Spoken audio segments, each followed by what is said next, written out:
Assalamualaikum warahmatullahi wabarakatuh. Masih bersama saya Desnumata Devi di Media 7 News TV Channel. Profesor Dr. Zulkifli Husein, MSc, mantan Rektor Universitas Bengkulu selama 10 tahun dan kini menjadi dosen di Universitas Trisakti, Jalan Kiai Tapa, Grogol, Jakarta. Profesor Dr. Zulkifli Husein, dokter ini mengajarkan S1 sampai S3 di Fakultas Ekonomi, angkat bicara mengenai situasi dan kondisi COVID-19 selama berbulan-bulan berdampak pada sektor ekonomi kita sangat menurun drastis. Simak beritanya.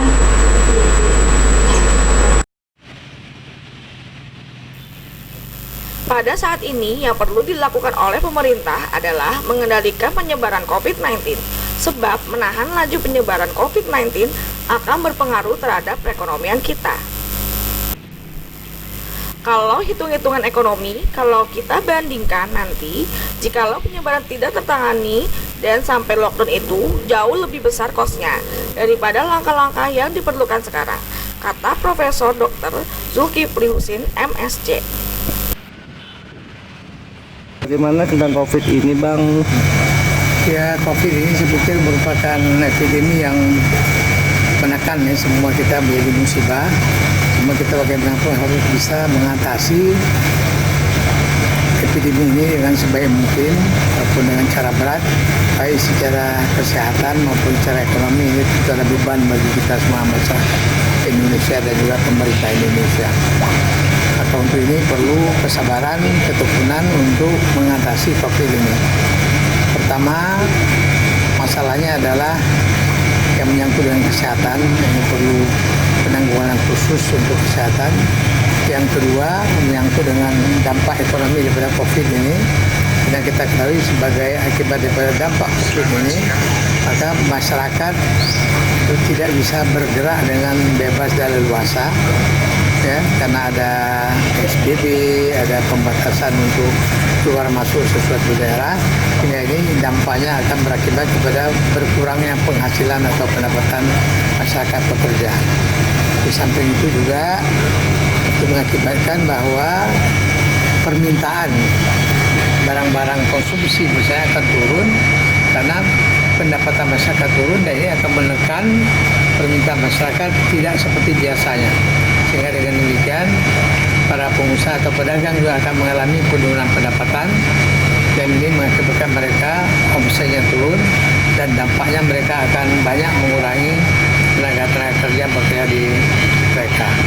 Untuk ini perlu ada beberapa hal yang mungkin bisa dilakukan oleh pemerintah, saya dengan melakukan suntikan atau bantuan untuk masyarakat yang ekonomi lemah, yang tidak bisa banyak melakukan kegiatan selama epidemi ini sehingga penghasilan turun, atau untuk mendukung agar konsumsi mereka tidak menurun, karena ini juga berpengaruh ke kesehatan.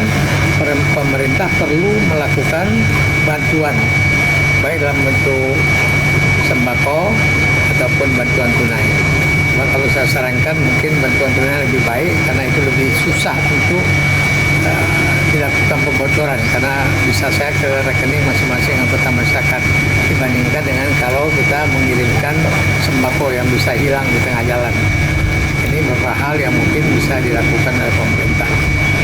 Kemudian kepada pengusaha-pengusaha yang mengalami penurunan omset sehingga penurunan pendapatannya juga, dan ada sebagian yang sudah tutup usahanya karena tidak cukup modal, maka ini barangkali perlu bantuan-bantuan kembali, suntikan modal kepada pengusaha kecil atau UMKM sehingga mereka bisa bergerak lagi.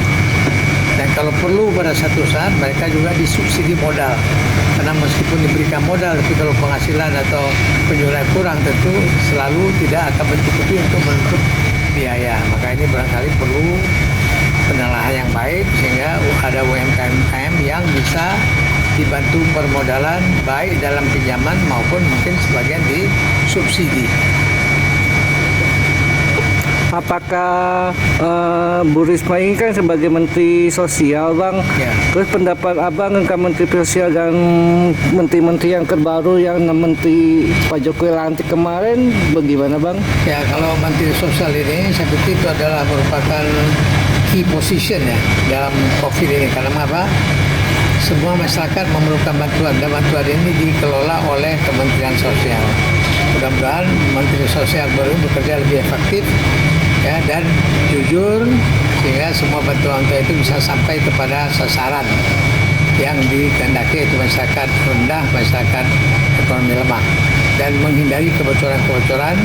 Ini tentu Bu Risma sebagai orang praktisi, sebagai wali kota Surabaya tentu paham bagaimana agar bantuan-bantuan ini bisa benar-benar sampai ke masyarakat tanpa ada pemotongan ataupun kebocoran-kebocoran di tengah jalan. Itu yang kita harapkan. Terus apakah Menteri Perdagangan itu kayak yang terbaru sama pariwisata Menteri Sandiaga Uno, apa bagaimana Bang? Ya, kalau Menteri Perdagangan ini tugasnya berat karena ini kita juga mengalami penurunan dalam nilai perdagangan luar negeri dan dalam negeri. Maka ini perlu effort ada terkait dengan UMKM tadi, yaitu meningkatkan produksi, kemudian juga meningkatkan ekspor ke luar negeri ya, sehingga kita bisa menambah devisa. Karena kita tidak bisa menghindari impor-impor yang kita lakukan, tapi juga perlu dilakukan pembatasan barang impor untuk meningkatkan ekspor ke negara-negara yang sudah kita ekspor atau negara-negara lain yang sangat belum kita ekspor, sehingga kita bisa menambah devisa Indonesia. Dengan demikian daya impor kita juga akan naik. Dan dengan naiknya ekspor, ini berarti kita bisa menjual lebih banyak barang-barang produksi dalam negeri ke luar negeri. Ini artinya juga menggerakkan industri-industri atau manufaktur yang ada di dalam negeri dengan terbukanya pasar-pasar, paling tidak ditutup pasar yang ada.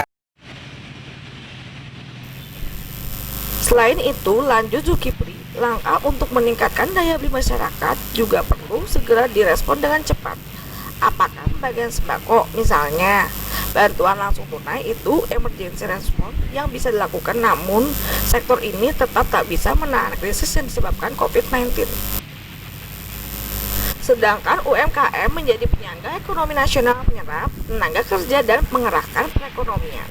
Sementara 2008 di masa krisis keuangan global, UMKM tetap kuat menopang perekonomian.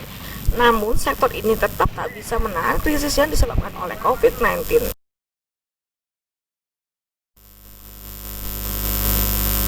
Demikian laporan Arobi Rumau Media 7 TV melaporkan dari Jakarta. Terima kasih.